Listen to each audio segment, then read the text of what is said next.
Warning, the following contains spoilers for Avengers: Infinity War. In a gargantuan crossover movie like Avengers: Infinity War, it's hard for all the characters to leave an impact on the audience. Everyone who has been watching Marvel movies over its 10-year reign likely came into Infinity War with a favorite character already, like I did. However, seeing them all lined up next to each other in the same movie makes us see all of the heroes in a different light. In order to make a memorable impact on the audience, the standout characters have to be entertaining, funny and have a big hand in the plot. Memorable characters are the Guardians of the Galaxy. They're the most fun. The Guardians movies are easily the most fun in the MCU, and they bring their hilarious dialogue with them to Infinity War. Unless it's a heartbreaking scene, we'll get into that later. Every moment the Guardians are on screen, it's pure fun. Humor always makes superhero movies more enjoyable. When they take themselves too seriously, they end up being the Incredible Hulk. That being said, most of the funny moments in the movie, even involving characters from other movies, are thanks to interactions with Guardians.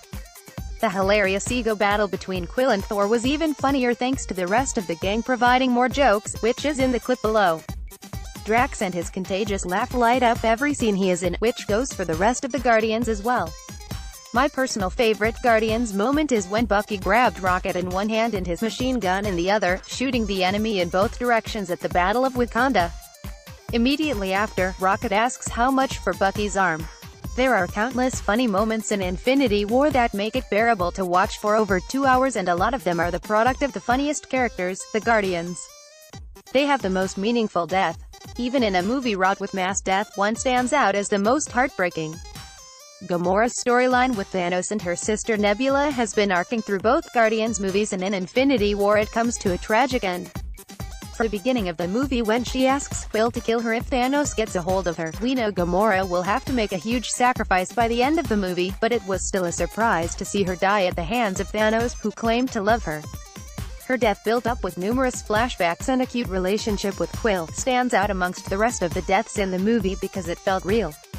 Yes, there are Guardians sequels in the works, but they could certainly go on without Gamora, much to our dismay.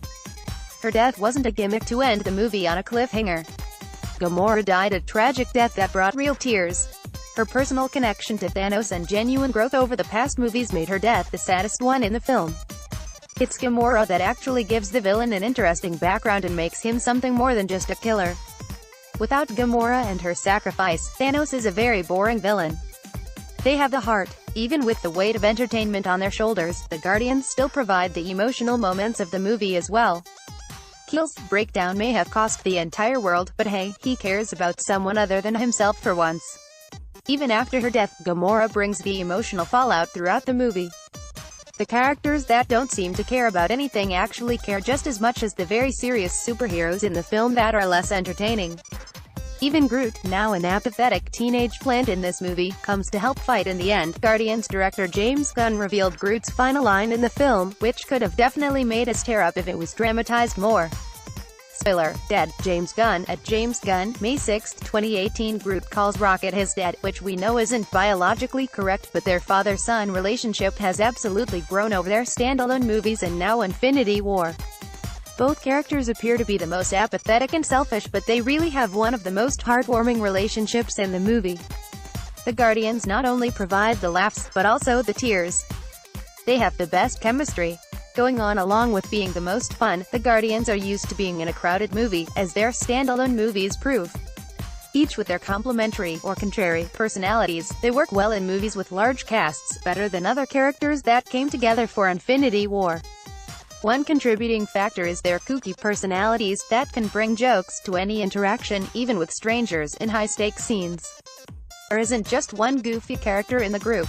They all spew jokes equally. Not one character is the downer of the group. Yes, even Groot's angst provides laughs, and it's that chemistry that makes them a force to be reckoned with. Another aspect that separates them from other superheroes is their interesting appearance. They're not just good-looking strong people in costumes. One is a raccoon and another is a teenage plant. Save for Quill, each of the Guardians brings something different to the table other than just a special power. The Guardians are a group of heroes made of different species, making everything they do interesting to watch from a visual perspective. If Infinity War did anything for me, it pushed my allegiance with Captain America over to the more entertaining, interesting group of superheroes, the Guardians of the Galaxy. Their standout performance in this huge crossover and the success of their standalone sequel proves they are a huge part of the MCU, despite being relative newcomers, and maybe even the best part of the superhero universe.